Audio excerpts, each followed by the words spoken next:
یعنی کہ چونکہ فیملی کے حوالے سے عموماً مرد و زن کے جو تعلقات ہیں اس کی باریکیوں کو آپ پوری طریقے سے کھول کے بیان نہیں کر سکتے، مگر آپ دیکھیے جیسے خواہش تھا، چاند گرہن تھا، پیاز تھا، دریا ایون، اور پھر یہ جو تھا آپ کا غلام گردش، اور پھر یہ سب محبت کا ایک پہر ہے. کیسے کیسے باریک جو ریلیشن شپ کی نوانسز ہیں، جو جذبات ہیں، جو ایموشنز ہیں، اس کو کس کس طرح سے آپ لوگوں نے ملفوف انداز میں بیان کیا. ساری دنیا گھوم پھر کر دیکھتے ہو، دنیا پھرنے سے خدا ملتا ہے. تم میں سے کون ایسا ہے جس نے کوئی گناہ نہیں کیا؟ جس نے گناہ نہ کیا ہو وہ پہلا پتھر مارے. بولو. ایسا تو کچھ نہیں سائیں، وہ ذلیل قسم کے لوگ ہیں نا سائیں. واہ واہ. وہ ہمیں جب موقع ملا تو ہم نے یہ نوٹ کیا کہ جو بات نہیں کہی جا سکتی اس کو کیسے کہنا. واہ واہ. وہ ایک آرٹ ہے. واہ واہ. اصغر بھائی یہ فرمائیے، عمر کے اس حصے میں اتنے بڑے بڑے ہٹس دینے کے بعد آپ کیا سمجھتے ہیں کہ ڈرامہ جو ہے ہمارے جیسے ممالک میں صرف انٹرٹینمنٹ ہے، یا اس سے کچھ جوہری یا کسی حد تک ثانوی کوئی تبدیلی جو ہے لوگوں میں، ان کے رویوں میں، معاشرے میں، رہتل میں لائی جا سکتی ہے؟ شاہ جی پوری دنیا کا آرٹ جو ہے وہ پازیٹیو ہے، نمبر ایک. نمبر دو، وہ سوسائٹی کی چینج میں ایک ایجنٹ ہے. کتنا بڑا ایجنٹ ہے؟ بہت بڑا ایجنٹ ہے. پوری فلم کی میں نے تاریخ اردو میں لکھی ہے، ابھی آ جائے گی. تو جو گروتھ ہوئی ہے فلم کی انٹلیکچولی، اس کے پیچھے لٹریچر ہے. تھیٹر میں جو گروتھ ہوئی ہے شاہ جی، اس کے پیچھے لٹریچر ہے، ایک میٹافر ہے. اور پھر میوزک انڈسٹری میں جو دنیا میں تجربے ہوئے ہیں اس کے پیچھے کہیں مصوری ہے، کہیں کچھ ہے، کہیں کچھ ہے. اس نے مہمیز کیا ہے. تو یہ سارے آرٹ کولیبریٹو تھے. مثلا مصوری کی جب سورئلسٹک تحریک چلی ہے تو یہ 1914-15 کی بات میں بتا رہا ہوں. تو وہ لکھتے ہیں جو اس وقت کے مصور ہیں کہ ہم نے سورئلزم کہاں سے لیا ہے. انہوں نے 2 شاعر لیے جو آپ کے بھی پسندیدہ ہیں، کہ ان 2 شاعروں سے ہم نے سورئلزم لی ہے. ایک میلارمے، ایک بودلیئر. کیا شاعر ہیں، کیا کہنا. اور ان سے وہ لے رہے ہیں، سیکھ رہے ہیں. اور آپ یہ دیکھیے، اب میں آپ کو ایک بات بتاؤں، میں نے جب سریلزم اور سریلسٹک جب پینٹنگز دیکھی ہیں تو اس سے مجھے جتنی تحریک ملتی ہے شعر کہنے میں وہ میں بیان نہیں کر سکتا. تو کیسے چیزیں اور آرٹ ایک دوسرے کو کمپلیمنٹ کرتے ہیں. اب آپ دیکھیں جین آسٹن 1780 میں ناولسٹ ہے، ٹھیک ہے، 1800 کچھ میں فوت ہو جاتی. تو فلم تو آ رہی ہے 1900 میں. تو انہوں نے کہا، جو جرمن تھے، فرینچ تھے، برٹشر تھے، رشین تھے، اٹیلین تھے، یہ تھے. امریکہ تو تھا نہیں. ان لوگوں نے فلم کی بنیاد رکھی. اور یہ سب تھیٹر کے لوگ تھے، یہ سب میوزک کے لوگ تھے، یہ سب آرٹ کے، لٹریچر کے لوگ تھے. انہوں نے کہا دیکھو، اگر فلم کے میڈیم کو بچانا ہے تو 2 چیزوں سے بچاؤ. نمبر 1 وائلنس، نمبر 2 کیونکہ دونوں ٹیمپٹیشن ہے نا، اور بہت ہی جز وقتی ہے. جز وقتی. ان کا ان سے نجات حاصل کر. تو کسی نے پوچھا تو کیسے؟ اس نے کہا go to literature, go to library, جہاں پہ ناولوں کی قطاریں لگی ہوئی ہیں، اٹھاؤ. اب پھر کیا ہوا؟ جین آسٹن کا ایک ناول 4 دفعہ بنا، پرائڈ اینڈ پریجوڈس، پھر سینس اینڈ سینسیبلٹی، ایما. تو یہ ایک بڑا بیس ہے جو سینما کو بچا رہا ہے. کون بچا رہا ہے؟ لٹریچر. آپ کا سینما لٹریچر سے تعلق ہی نہیں رکھتا تھا، جس کی وجہ سے کیسے گرا. یہ سیکھنے والی بات ہے. اور ڈرامہ ہمارا لٹریچر سے تعلق رکھتا تھا. کتنی دیر کیسے گیا. آج بھی میں یہ کہتا ہوں کہ جو ہمارا کلاسیکل لٹریچر ہے، لائک سادر سن منٹو، ٹھیک ہے، لائک پریم چند، لائک بیدی، غلام عباس، قاسمی صاحب، آپ اس سے جوڑ دیں، آپ اس سے ڈرامے کو کنیکٹ کر دیں، پھر دیکھیں کیا ہوتا ہے. کیوں کہ جو تجربے ان کے تھے اور جو لیئرز لائف کی ان کے پاس تھی. پھر پارٹیشن کا تجربہ کس طرح ڈیسائفر ہوا، کس طریقے سے ان تک پہنچا، اور اس کے کتنے مختلف نیوانسز ہیں.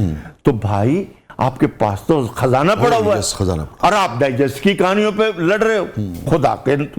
خدا کا خوف کرو, اتنا بڑا کلاسک پڑا ہوا ہے. قرۃ العین حیدر, عصمت چغتائی, ایک اشفاق احمد بانو, آپ ایک بہت بڑا, تک کہ آپ آج تک آ جاؤ تو اسد محمد خان تک آ جاؤ, حسن منظر تک آ جاؤ, اور بھائی عمر جلیل, کیا عمر جلیل, کیا کمال, کیا بات ہے. تو یہ خزانہ کس کا ہے؟ اسی ملک کا ہے بھائی, یوز کرو. تو یہ میں نے جان کے یہ بات کی ہے کہ فلم کو جس نے بچایا وہی آپ کو بچا سکتا ہے. بہت Stay with us ناظرین, کہیں نہیں جائیے گا. بہت ہی عمدہ گفتگو جو کہ بڑی جوہری تبدیلی ہم میں سے بہت سوں کے رویوں میں کر سکتی ہے, وہ ہمیں سننے کو مل رہی ہے محترم اصغر ندیم سید صاحب سے. آپ دیکھ رہے ہیں زبردست. کہیں نہیں جائیے گا, پروگرام کے اگلے مرحلے میں آپ کے لیے بہت کچھ ہے. ویلکم بیک ناظرین. زبردست میں ایک بار پھر خوش آمدید. اور اصغر بھائی, ہمارا سیگمنٹ ہے جس کا نام ہے پبلک سب جانتی ہے. جی, تو ذرا دیکھتے ہیں کہ جانتے ہوئے پبلک آپ سے کیا پوچھنا چاہ رہی ہے. جی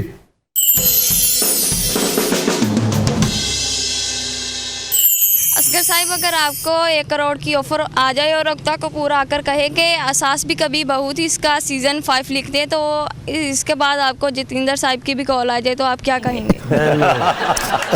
بھائی بہت اچھا ہے. بچے تو بیٹے, پہلی بات تو یہ ہے کہ مجھ سے لکھا ہی نہیں جائے گا. میں اس کروڑ کا کیا کروں گا, وہ مجھے نہیں دیں گے کیونکہ مجھ سے لکھا ہی نہیں جائے گا. یا جتنا بڑا صنعت کار آ جائے اپنی مرضی کا لکھو. دیکھیں, لکھنے کا ایک آپ کے اندر جو تخلیقی جوہر ہے اس سے کمپیٹیبل تو ہونا چاہیے. میں ایک ایسا تجربہ نہیں لکھ سکتا جس میں میں بلیو نہیں کرتا. سمپل سی بات ہے. لیکن سر بعد میں انہوں نے جتیندر کی بھی لالچ دی آپ کو, شاید جتیندر وہ آئے, جتیندر دوست ہے, بیٹھ جائے گا, کوئی مسئلہ نہیں ہے, چائے پلاؤں گا اس کو, لیکن میں اس کے ساتھ نہیں چلوں گا. سمپل سی بات ہے کہ بات یہ, میں گیا تھا جتیندر سے ملا, ان کی بیٹی سے, اور وہ سارا میں نے دیکھا سیٹ اپ, میں اسی کام کا لگا تو بالاجی. لیکن بات یہ ہے کہ مجھ سے کہاں ہوگا. انہوں نے کیا کہا تھا آپ سے؟ انہوں نے کچھ نہیں کہا تھا. انہوں نے کہا تھا بھائی ہمیں دیکھ لو, ہم تو ایسے ہی ہیں, اس لیے ہمارا کوئی کلیم نہیں ہے. وہ بڑے ہمبل تھے وہ, کیونکہ وہ کمال لینا اور چیز ہے, اور ایک سبسٹنس کے ساتھ زندگی میں کنٹریبیوٹ کرنا یہ ایک اور چیز ہے. بالکل ایسے. تو میں آج خوش ہوں کہ میں نے پاکستان کی زندگی کو میں کچھ کنٹریبیوٹ کیا. یہ فرمائیے کہ جس زمانے میں آپ لکھ رہے تھے, اور اس زمانے میں ادھر سے انڈین فلم کا بہت چرچا تھا, اور پھر یہاں ہمارے پاکستان ٹیلی ویژن کی طرف بڑے, یعنی کہ وہ لوگ رشک سے دیکھتے تھے اور محبت سے دیکھتے تھے, ہمیشہ تعریف کرتے تھے. تو اس زمانے میں وہاں سے فلم یا ڈرامے کی سنجیدہ جو لوگ تھے, مجھے سب سے پہلے جب چاند گرہن ہوا ہے تو اس کے ہٹ ہونے کے بعد اجیتاب بچن کی مجھے کال بھی آئی. اجیتاب بچن ہیں وہ زی ٹی وی کے, اس وقت زی ٹی وی کے تھے, امیتابھ کے بھائی ہیڈ تھے. اچھا, تو میں انگلینڈ گیا. انگلینڈ میں زی ٹی وی پہ میرے 2 گھنٹے کا انٹرویو انہوں نے کیا, اور انہوں نے آفر دی, آفر نہیں دی, انہوں نے کہا جی ویلکم. ٹھیک, لیکن ظاہر ہے میں بیزی تھا. میں نے کہا جی میں, دبئی بیسڈ ایک چینل تھا, وہ آئے, وہ کراچی آ کے مجھے ملے. میں نے کہا نہیں, میں بزی ہوں, میں نہیں کر سکتا. الحمدللہ میں فارغ رہا ہی نہیں. ہاں, جب تک آپ ایک ختم ہوا دوسرے طے نہیں کیا تھا کہ اب نہیں لکھوں گا, تب تک تو میں چلتا. سو مجھے یہ نہیں ہے کہ کوئی نخرہ ہے یا کہ نہیں, اچھا پروجیکٹ آئے, کوئی لکھوائے. مثلا پیاس کو وہ فلم بنانا چاہتے تھے. اچھا, کون؟ اپنا جاوید اختر صاحب. ابھی بھی ان کا فون جب آتا ہے, میاں تیار ہو, وہ محبت کرتے ہیں. سو وہ ابھی بھی کہتے ہیں کہ میں وہیں پہ اٹا ہوں کہ مجھے وہ کنفلکٹ چاہیے. تو بہرحال اس سے کوئی فرق نہیں پڑتا, آفرز آتی رہتی ہیں, جاتی رہتی ہیں, وقت بدلتا رہتا ہے, یہ ان کی مہربانی ہے. لیکن میں کبھی اس طرح نہیں سوچتا. تو سر اس کے علاوہ اور کس کس نے اپروچ کیا؟ بالکل آئی, ٹیلی فون آئے, بہت سارے ڈائریکٹر, لیکن وہ بی کلاس ڈائریکٹر تھے. میرے جو دوست ہیں وہ شیام بینیگل ہیں, وہ آئے, وہ ٹھہرے اور انہوں نے میرے لیکچر دیے میری یونیورسٹی کو. کیا انسان ہے, کیا بات ہے. ایسے مظفر علی سے میری دوستی ہے, ہم نے دلی میں بڑا اچھا وقت گزارا ہے اور کئی پروگرام میں ہم اکٹھے ہوتے ہیں, فون بھی آتا رہتا ہے. ان کے بیٹے ہیں شاد علی جو ڈائریکٹر ہیں. جی. اچھا, اور بہت سارے لوگ ہیں جو اس فیلڈ میں ہیں. نصیر الدین شاہ صاحب جب آئے تو وہ بھی میری یونیورسٹی, میں نے ان کو بلایا اور وہ آئے. آپ نے مظفر علی صاحب کا ذکر کیا تو آپ نے بھی تو یہ جو طوائف کا اور عام آدمی کا, انڈسٹریز کا, مختلف جو طوائف کی زندگی کے جو مختلف پہلو ہیں, اس کے مسائل بھی, اس کی خواہشات بھی, معاشرے میں جو معاشرہ اس کو کیسے دیکھتا ہے, وہ معاشرے سے کیا مقام چاہتی ہے, آپ نے اس کو بڑی باریک بینی سے مختلف پلیز میں بہت لکھا. تو کبھی آپ کی مظفر صاحب سے بات ہوئی ان کی امراؤ کے اوپر؟ جی بالکل ہوئی. امراؤ جان رضا تو کلاسک ہے نا, وہ تو مرزا ہادی رسوا کا. انہوں نے تو اس میں کمال یہ کیا کہ جو امراؤ ہے وہ کریکٹر سے سمبلائز کر گئی لکھنؤ کی تہذیب میں. تو وہ اب ایک کریکٹر نہیں ہے, وہ پورا ایک تاریخ ہے اور تہذیب ہے. انہوں نے تو یہ کمال کیا کہ یہ لیئرز پیدا کی. سو ان سے بات اس حوالے سے تو تعریف ہی ہو سکتی تھی. باقی جو میرے پلیز میں طوائف ہے بیسیکلی وہ طبقات کے پوائنٹ آف ویو سے ہے کہ اپر کلاس یا ایک, اور پھر عورت کا استحصال کیسے ہوتا ہے, استحصال کیسے ہوتا ہے, وہ ان شکلوں میں ہے کہ مرد اس سے شادی تو کرنا چاہتا ہے, اعلان نہیں کرنا چاہتا, اس کو رکھیل رکھنا چاہتا ہے. تو یہ تو بہت سارے میرے کریکٹر ایسے ہیں اور میں نے کسی نہ کسی شکل میں ان کو رکھا ہے. تو وہ دراصل ایکسپوز میں نے طوائف کو نہیں کیا, میں نے طبقے کو ایکسپوز کیا, اس کی منافقت کو ایکسپوز کیا. منٹو نے بھی یہی کیا کہ سوسائٹی کو ایکسپوز کیا. طوائف تو ایک مظلوم کردار ہے, یہی بات اس میں بھی یہی ہے. جی سر, آپ نے فلم سٹار رانی سے لے کر فلیار گوہر تک کافی نامور اداکاروں کے ساتھ کام کیا, لیکن آپ کی جو ہے فیورٹ اداکارہ کون تھی؟ بیٹے بات یہ ہے کہ جب جو پروجیکٹ ہو رہا ہوتا ہے اس میں جو ہے وہ فیوریٹ ہوتی ہے. اس کے بعد پروجیکٹ بدل جاتا ہے تو ہمارا فیوریٹ بھی بدل جاتا ہے, کیونکہ ہم اپنے کریکٹر کے ساتھ مخلص ہوتے ہیں. ہرجائی قسم کی طبیعت ہے, بالکل ہرجائی ہے. ہمیں اپنے کریکٹر کی حفاظت کرنی ہوتی ہے کہ رانی بیگم جس رول میں تھی مجھے اس کی حفاظت کرنی تھی, اس نے بہت اچھا نبھایا. پھر وہ دوست بھی ہماری بہت اچھی بنی. اسی طرح فریال گوہر نے جو رول نبھایا وہ مجھے پسند تھا, میں نے وہ کرانا تھا, تو وہ اس نے اسی طرح کیا. تو جو بھی آرٹسٹ عارفہ صدیقی کے ساتھ ہم نے پیاس میں کیا, اور بہت سے ہما نواب کے ساتھ بہت سارے میرا کام ہے. ہوائی میں تھا بہت, نجات میں ہے, نجات میں عتیقہ اوڈو ہے, پھر مرینا خان ہے. تو یہ سارے لوگ ہم ان کے ساتھ چلتے ہیں جب وہ کام کر رہے ہیں. تو باقی اس کے بعد پروجیکٹ بدل گیا, ہماری چوائس بھی بدل گئی. ناظرین stay with us, کہیں نہیں جائیے گا. چھوٹے سے وقفے کے بعد واپس آتے ہیں. ہمارے ساتھ موجود ہیں ون اینڈ اونلی محترم اصغر ندیم سید صاحب. آپ دیکھ رہے ہیں زبردست پروگرام کے اگلے مرحلے میں آپ کے لیے بہت ویلکم بیک ناظرین. زبردست میں ایک بار سیگمنٹ ہے جس کا نام ہے کتھارسس, مگر اس سے پہلے ایک تحریر میرے سامنے ہے. گو کہ میں نے آپ سے جب یہ سامنے آئی تھی اس وقت میں نے آپ سے پوچھا تھا اور آپ نے کنفرم کیا تھا کہ یہ آپ کی تحریر ہے, مگر میں پھر بھی کچھ لائنیں اس کی آپ کے سامنے آپ کی اجازت سے پڑھنا چاہوں گا. ایک طویل تحریر ہے. آپ اس میں لکھتے ہیں کہ میں ایک یونیورسٹی پروفیسر ہوں, اپنی مدت ملازمت پوری ہونے پر ریٹائر کر دیا گیا ہوں. آگے آپ لکھتے ہیں کہ مجھے بخوشی فارغ کر دیا گیا کیونکہ جو میں پڑھانا چاہتا تھا مجھے نہیں پڑھانے دیا گیا. اوسط درجے کے معمولی چاپلوس پروفیسر مجھے شک کی نگاہ سے دیکھتے تھے. حاسد اور حسرتوں کے مارے پروفیسر میرے خلاف نالائق طالب علموں کو استعمال کر کے سازش کرتے تھے. اگین اس عہد کا ایک المیہ ہے. پھر آگے آپ لکھتے ہیں میں جو پڑھانا چاہتا تھا نہ پڑھا سکا, اور جو نہیں پڑھانا چاہتا تھا وہ پڑھانے پر مجبور ہوا. اصغر ندیم سید اس ملک کا بہت بڑا نام, بہت قابل تعظیم پروفیسر, انتہائی کریٹو آدمی, درجنوں سپر ڈوپر ہٹس دیے معاشرے کو, وہ ہٹس جو لوگوں کی زندگیوں میں جوہری تبدیلی لا سکتے ہیں, سنجیدہ ڈرامے دیے. وہ لکھتے ہیں کہ آج اعتراف کرنا چاہتا ہوں کہ میں نے جو شاگرد پیدا کیے وہ ڈاکٹر, انجینئر, بینکر اور استاد بنے, مگر ان میں ایک آنچ کی کسر رہ گئی. اس کا اندازہ مجھے وقتاً فوقتاً ہوتا رہتا ہے. جب میں اپنے زخموں کے علاج کے لیے 6 دن ہسپتال میں رہا تو 6 لاکھ کا بل دیکھ کر بلبلا اٹھا. میرے کسی شاگرد نے کان میں کہا, سر یہ تو آپ کو دینا پڑے گا کہ آپ نے ہمیں جو پڑھایا اس میں تو یہی کچھ ممکن ہے. This is very painful, sir. شاہ جی, یہ بیسیکلی ایک کیتھارسس جیسے آپ نے کہا, یہ بھی میرا کیتھارسس ہے. میں نے 26 سال گورنمنٹ کالج لاہور میں, اور اب 10 سال سے میں یونیورسٹی آف لاہور میں ہوں, اور بیکن ہاؤس نیشنل یونیورسٹی میں رہا, وہ سر ہے NCA میں رہا. یہ کس کرب سے سر آپ نے لکھا ہوگا؟ یہ میں بتانا چاہتا ہوں, یہ میں نے سسٹم پہ طنز کیا ہے. جو سسٹم پرزے پیدا کر رہا ہے, جو سسٹم انسان پیدا نہیں کر رہا.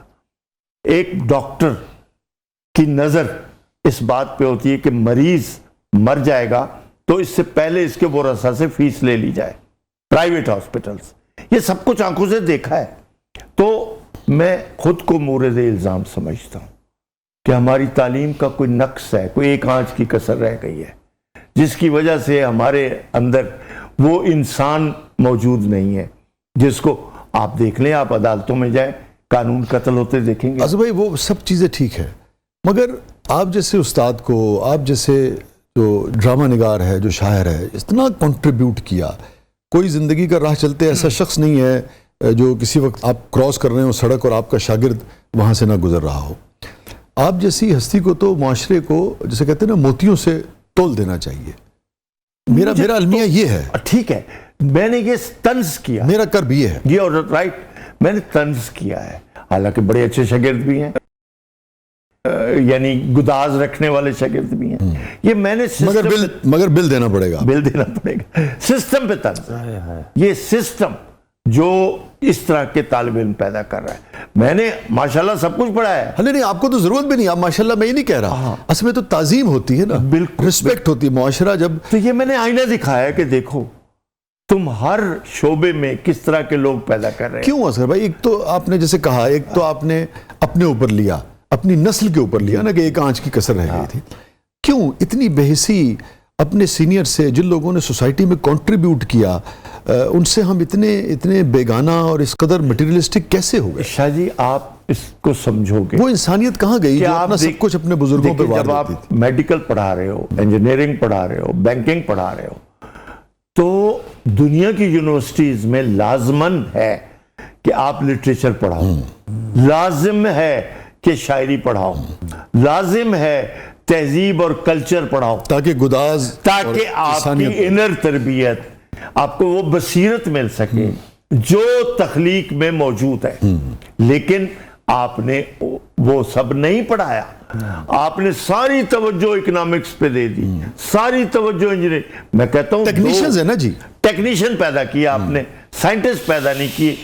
تو میرا اشارہ یہ تھا. ایک بات اور فرمائیے, جب یہ آپ کا کھلا خط سامنے آیا, کسی حکومتی اہلکار نے, کسی ڈگنیٹری نے, کسی اسٹوڈنٹ نے, کسی سرمایہ دار نے آپ سے رابطہ کیا کسی بھی حوالے سے؟ مجھ سے سب نے رابطہ کیا, داد دی, بہت اچھا ہے, بس بل دینا پڑے گا. بل دینا پڑے. جب ہم بات کر رہے تھے اس خطے کے کلچر کی, اور پھر آپ اس کے ساتھ دینی کلچر کو بھی آپ دیکھ لیں, تو فقر, سادگی اور مہمان نوازی اوور آل ہر قسم کے کلچر سے ہمیں یہاں ملی ہے.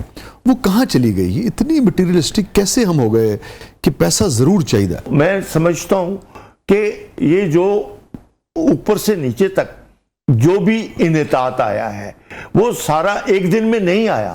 یہ نشیب ہے, یہ جب ایک دفعہ آ جاتا ہے تو اس کو نیچے جانا ہوتا ہے. تو یہ وہ ہوا ہے سوسائٹی کے ساتھ. تو آپ کے سامنے یہ کہ آپ کے پاس سیاسی اقدار ہیں, نہیں ہے. آپ کے پاس فائنینشیل ڈسپلن ہے, نہیں ہے. آپ کے پاس ایجوکیشنل اکیڈیمک فریڈم ہے, نہیں ہے. تو جب یہ چیزیں نہیں ہوں گی تو پھر اس طرح کی نسلیں, لولی لنگڑی نسلیں پیدا ہوں گی نا. اچھا, اب ہم لازمت, ایک تو ہو گیا کہ اس کا رونا دھونا ہو گیا. ایک اگر میں آپ سے کہوں کون سی 3 چیزیں جو آج بھی, ہو سکتا ہے کچھ اہم لوگ یہ شو دیکھ رہے ہوں, کون سی 3 چیزیں فوری طور پہ کی جائیں کہ چلیے اس نقصان کا کچھ تدارک ہو سکے یا چیزیں جلدی بہتر ہو سکے؟ سب سے پہلے یونیورسٹیز کے کریکولم کو, ایکیڈیمک کریکولم کو ریوائز کیا جائے. اوکے, ٹھیک ہے, اس کو according to needs human being, human being کی نیڈ کے مطابق اس کو ڈیزائن کیا جائے. جو میں بھی اس میں شامل ہوں, میں بھی روز یہی کام کرتا ہوں. سب سے امپورٹنٹ یہ ہے. آپ سمجھتے ہیں وہ obsolete ہو چکا ہے, وہ ختم ہو چکا ہے. اس کی جگہ آپ کو آج کے زمانے کے تقاضوں کے, جدید تقاضوں کے مطابق لانا پڑے گا, اور آپ کو سسٹم بدلنا پڑے گا. آپ نے ریسرچ کی بات کی, ریسرچ کا آپ کو پتہ ہی نہیں ہے کہ اصل میں ہوتی کیا. آپ انفارمیشن کو ریسرچ سمجھ رہے ہیں. جی وہ چیزیں لگائے جاتے ہیں, آپ کہتے ہیں ریسرچ ہوگی. ریسرچ یہ ہے کہ آج میر تقی میر کے کلام کرنے کی ضرورت ہے.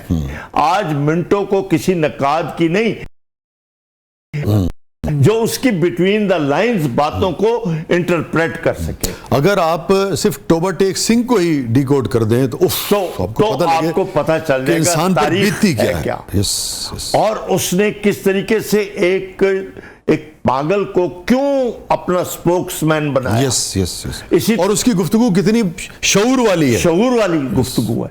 تو اسی طرح عالمی ادب میں بھی آپ کو ایسی چیزیں ملتی ہیں کہ جنہوں نے طنز کیا ہے بڑا گہرا. فرانس کی تحریریں, جرمنی تحریر, انہوں نے بڑا گہرا طنز کیا. بریخت نے بہت بڑا طنز کیا ہے. کافکا کا جو ہے وہ اس کے اوپر اس کے اندر کہ میں ایک رات سویا انسان کی شکل میں, اگلے دن میں کیکڑے کی شکل میں کاکروچ کی شکل. تو آپ یہ دیکھیں خوفناک افسانہ. اور اسی طریقے سے ہر قوم نے اپنے سچ بولے ہیں. ہمارے رائٹرز نے بھی بولنے کی کوشش کی ہے, لیکن لکنت والا سچ ہے.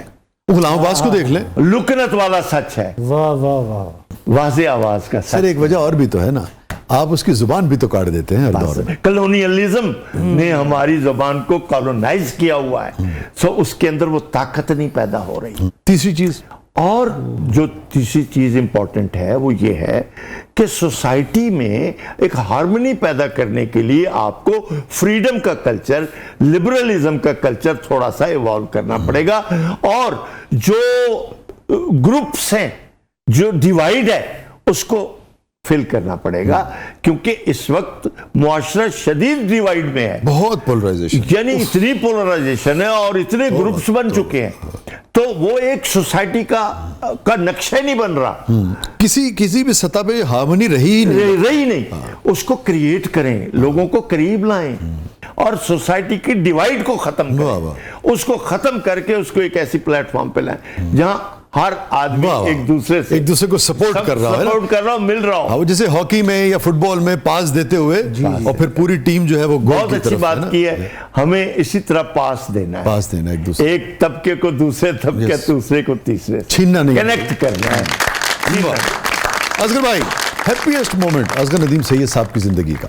بہت سارے ہیں. ٹھیک, پہلی کامیابی میری, کسی نے میرا ہاتھ پکڑ لیا, سید سبت حسن میرے مینٹور بن گئے, فیض صاحب میرے مینٹور بن گئے, اس سے بڑی کیا خوشی ہوگی. اسی طرح کے اور لوگ, انتظار حسین میرے دوستوں میں آ گئے, گوپی چند نارنگ. میں بہت رچ ہوں اپنے دوستوں کے حوالے سے.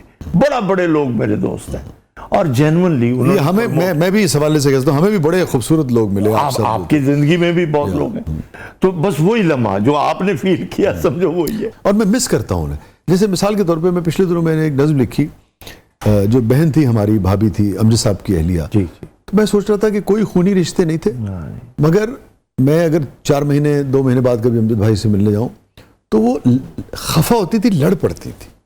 تو میں سوچ رہا تھا کہ یار وہ لوگ کہاں گئے جو ملاقات نہ ہونے پر لڑ پڑتے تھے. اصغر ندیم سید صاحب کی زندگی کا سب سے غمگین لمحہ. میری جب بیوی فوت ہوئی تو وہ ایک لمحہ میرے لیے, اور اس کی وجہ میں خود نہیں تھا, اس کی وجہ میں 3 بچے تھے جن کی ماں چلی گئی تھی. میری بیوی کا چلا جانا ایک اور معنی رکھتا ہے, بچوں کی ماں کا چلے جانا ایک اور معنی رکھتا ہے. لیکن آپ کا بھی تو ایک پورا وجود کا حصہ کٹ گیا ہوگا. تو ظاہر ہے وہ ایک لمحہ ایسا ہے. جہاں تک مجھے میرا حافظہ ٹھیک کام کر رہا ہے, ایک معمولی سے اپینڈکس کے آپریشن کے لیے غالباً چھوٹا سا میو ہاسپٹل گئی تھی. میں نہیں تھا. اور آپ نہیں تھے؟ میں تو جرمنی میں تھا, UK میں تھا, وہاں سے یہ سارا. جب اطلاع ملی آپ کو تو یقین نہیں آیا ہوگا. میں بیٹھا تھا لندن میں, دوست احباب تھے, اور مجھے کچھ اندر سے اشارہ تھا کہ یہ ہونے والا ہے. دل گھبرا رہا تھا. بالکل اشارہ تھا. تو اسی لیے میں اس محفل میں موجود ہوتے ہوئے نہیں تھا. تو میں بار بار کہہ رہا تھا کہ میری بات کرائیں, میری بات کرائیں. اس وقت کچھ ٹیلی فون کا ایشو تھے, نہیں مل رہے, پھر مل گیا. خیر پھر میرے دوستوں نے پھر بڑی مدد کی. یہ جو تجربہ ہے ہر شخص اپنے حساب سے بیان کرتا ہے, مگر آپ جیسی شخصیت جو لفظ سے تصویر بناتی ہے, یہ روحانی تجربہ آپ کہہ رہے ہیں اور ایک میٹا فزیکل کنیکشن جو ہے, ایک اسپرچل کنیکشن جو ہے, اور آپ کے خیالات جو ہیں بہت سائنٹیفک ہیں زندگی کے بارے میں, اس کو کیسے بیان کریں گے, اس تجربے کو آپ کیسے بیان کریں گے؟ بیونڈ بہت کچھ ہے, ہماری جو پریزنس ہے اس کے بیونڈ بڑا کچھ ہے. ہم کہیں اور بھی ہیں, ہمارے قصے کہیں اور بھی چل رہے ہیں. تو یہ اللہ تعالیٰ کا ایک نظام ہے. اور اس کیس میں کلیئر کٹ کئی انڈیکیشنز مجھے مل چکی تھی. اشفاق صاحب کا ایک خط آیا, آپ کو پتہ ہے اشفاق احمد تو لاہور میں میرے ساتھ, جی انہوں نے کارڈ, پوسٹ کارڈ میں مجھے لکھا کہ رات کو تمہاری آپا نے خواب دیکھا ہے, کہ نام لیا میری وائف کا کہ وہ ان کی طبیعت ٹھیک نہیں. اس کے بعد وہ سو نہیں سکی, پھر دعا دی کہ اللہ تعالیٰ آپ کو, وہ ابھی تک میرے پاس محفوظ ہے. یہ کیا تھا؟ یہ انڈیکیشن تھی. ٹھیک ہے. اچھا, میرے بھی مشاہدے میں, مطالعے میں اور تجربے میں یہ چیزیں گزری ہیں. جہاں تک میں آپ کے خیالات سے آگاہ ہوں, آپ تصوف پہ بہت زیادہ شاید یقین نہیں رکھتے, اور مگر یہ جو چیز ہے اسپرچویلٹی کی, اس کو کیسے دیکھتے ہیں؟ اس کو آپ تصوف کے ساتھ جوڑتے ہیں یا اس سے الگ رکھتے ہیں؟ یہ موجود ہے. اللہ تعالیٰ کا احساس ہر مسلمان کو ہے. اللہ تعالیٰ ہے اور وہ ہوتا ہے. یعنی یہی تو اس کی بڑائی ہے کہ وہ موجود ہے, اور وہ پھر آپ کو بتاتا ہے کہ میں موجود ہوں. تو مجھے تو کئی لمحوں میں اس نے بچایا ہے, اور ساتھ وہ مجھے دکھائی دیا ہے کہ وہ ہے, وہ موجود ہے. تو میری تو زندگی کا حصہ ہے. تو آپ کا تصوف پہ بھی یقین ہے؟ تصوف اب ایک فلسفے کے طور پر, ٹھیک, تو اور چیز ہے نا. ٹھیک ہے. ایک ہے جو آپ پریکٹس کر رہے ہیں. نہیں, تصوف کے اندر جو روحانیت کا ایلیمنٹ بالکل ہے, کیوں نہیں ہے, آپ اس کیوں نہیں ہے, بالکل ہے. اور اس میں کئی چیزیں سچ ہوتی ہیں. ہاں حضور, آپ آئے, ہمارے لیے بہت ہی عزت کا اور محبت کا وجہ. آپ کا شکریہ کہ آپ نے, میں آپ کے چینل کا مشکور ہوں جس کی وساطت سے میری ملاقات ہوگی بہت سے لوگوں سے. Thank you so much, thank you so much, بہت بہت شکریہ اصغر بھائی, آپ کی تشریف آوری کا. سلامت رہیے. ناظرین, یہ تھا آج کا زبردست. عموماً ایک شعر پر پروگرام کا اختتام کرتا ہوں, اور اصغر بھائی جو ہیں انہوں نے بڑی زیادتی کی ہے, انہوں نے جناب سوتیلوں والا سلوک کیا اپنی شاعری کے ساتھ, یہ میں جانتا ہوں. اس پر الگ سے کسی دن بات کریں گے. سو پروگرام کا اختتام اصغر بھائی سے کہتے ہیں کوئی ایک آدھ شعر اگر انہیں یاد ہو. ویسے نظم کے بنیادی طور پہ شاعر ہیں یہ, مگر اگر یاد ہو سر اس پہ اختتام کرتے ہیں. نہیں, بس ایک مصرع ہے نظم کا جو میں نے 14 اگست کے اوپر لکھی تھی, میرے مجموعے میں موجود ہے. اس کی اوپننگ لائن ہے, اس وقت پاکستان 60 برس کا ہوا تھا, تو میرے مجموعے میں مسافر 60 برسوں سے ابھی تک گھر نہیں پہنچے, کہیں پر بھی نہیں پہنچے.